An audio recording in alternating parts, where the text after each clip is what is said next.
Bonjour, alors nous avons vu dans l'épisode précédent comment utiliser la fonction Excel OneClick pour importer une feuille Excel avec sa mise en forme.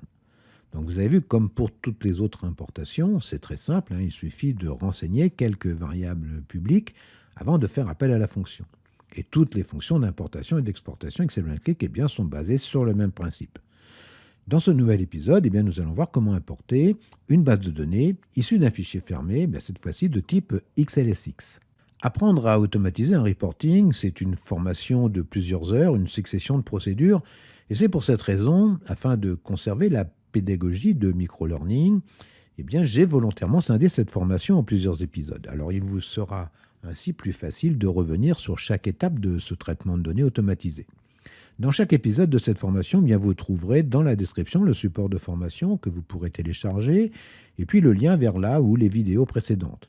Pour ceux qui prennent le train en marche, vous trouverez sur le site excelonclick.com, dans la rubrique formation initiale, tous les liens vers les 44 vidéos de la formation initiale Excel VBA, et puis également les liens vers cette formation qui est donc consacrée à l'automatisation de reporting. Alors si vous appréciez le contenu, abonnez-vous à la chaîne, activez la cloche pour avoir la primeur du prochain épisode. Et puis également, si vous souhaitez par un don soutenir la chaîne, vous trouverez dans la description le lien Tipeee Excel OneClick. Donc nous allons revenir dans la représentation graphique de notre formulaire. Et puis à partir de cette représentation graphique du formulaire qui s'appelle UF Import, on va faire un double-clic sur le bouton prix de vente et nous allons développer la procédure d'importation des prix de vente. Le prix de vente des produits assemblés se trouve dans le fichier source vente salesprice.xlsx. Alors ce fichier est de type XLSX, c'est un fichier Excel classique. Pour importer ces données, nous allons lancer une requête à l'aide de la fonction Excel OneClick qui se nomme, en toute logique, x1c import data XLSX. Alors cette fonction, elle utilise 9 arguments que nous allons passer en revue. En fait, ce sont les mêmes que pour la fonction x1c import data XML. Vous avez également dans le module 99 fonction x1c une fonction qui s'appelle x1c import data XLS pour les anciens fichiers Excel d'Office, donc de 98 à 2003.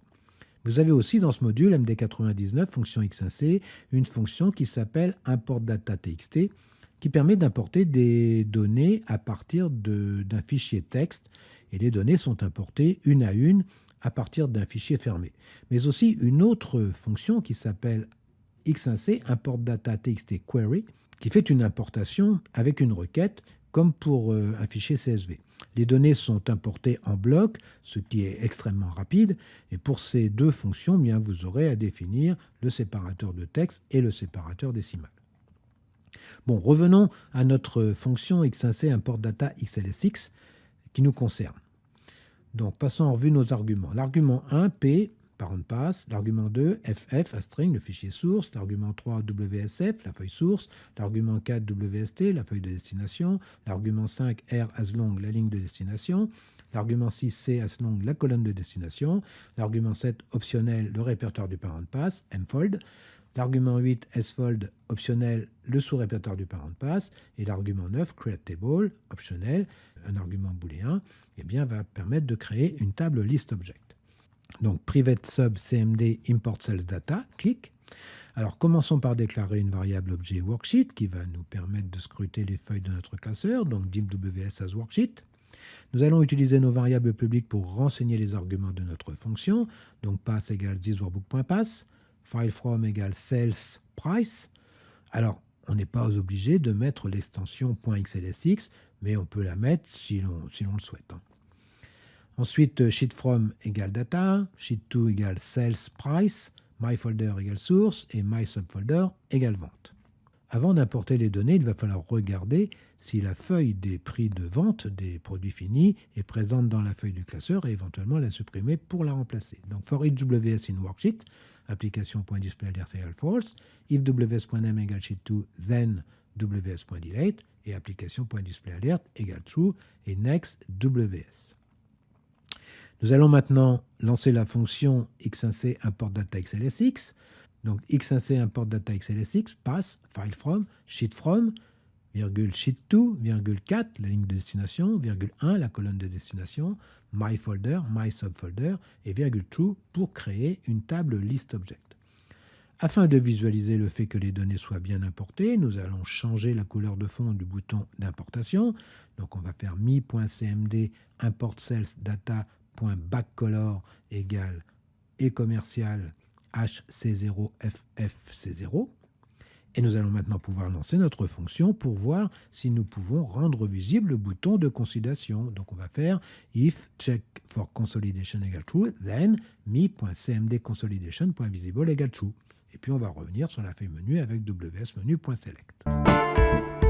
Voilà, nous avons vu comment utiliser la fonction xlRunClick pour importer une base de données d'un fichier fermé de type xlsx. Alors, c'est comme pour toutes les autres importations, vous avez vu, c'est très simple avec la méthode xlRunClick. Il suffit de renseigner quelques variables publiques avant de faire appel à la fonction. Et toutes les fonctions d'importation et d'exportation xlRunClick sont basées sur le même principe. Dans le prochain épisode, nous allons voir comment lister dans une feuille temporaire dans un premier temps, puis dans un formulaire, dans une listbox d'un formulaire, comment lister tous les fichiers se trouvant dans un répertoire. Activez la cloche de notification vous permettra d'avoir la primeur du prochain épisode. Et puis également, si vous souhaitez qu'un sujet particulier soit traité dans un prochain épisode, laissez votre sujet dans les commentaires et puis nous essaierons de le traiter ensemble. En attendant, portez-vous bien. Et puis si vous êtes toujours Visual Basic, je vous donne rendez-vous au prochain épisode. Au revoir.